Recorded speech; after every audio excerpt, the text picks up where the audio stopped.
Oil పామ్‌లో ఏజ్‌ని బట్టి మనకు fertiliser requirement అనేది ఉంటుంది.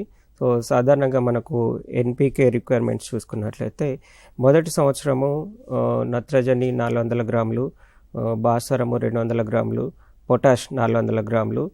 తర్వాత ఆయిల్ పామ్‌లో ముఖ్యంగా మెగ్నీషియము, తర్వాత బోరాన్ అవసరం కూడా చాలా ఎక్కువ ఉంటుంది.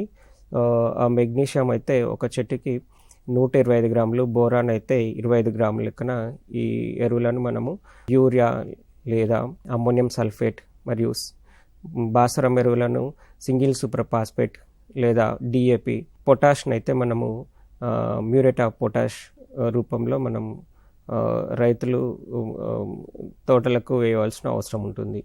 సో, ఈ లెక్కన చూసుకున్నట్లయితే మనము యూరియా, డిఏపి ఫామ్‌లో చూసుకున్నట్లయితే ఒక మొక్కకి దాదాపుగా యూరియా 700 గ్రాములు, అలాగే డిఏపి 435 గ్రాములు, పొటాష్ అనేది మ్యూరేట్ ఆఫ్ పొటాష్ ఫామ్‌లో 667 గ్రాములు ప్రతి మొక్కకు అవసరం ఉంటుంది.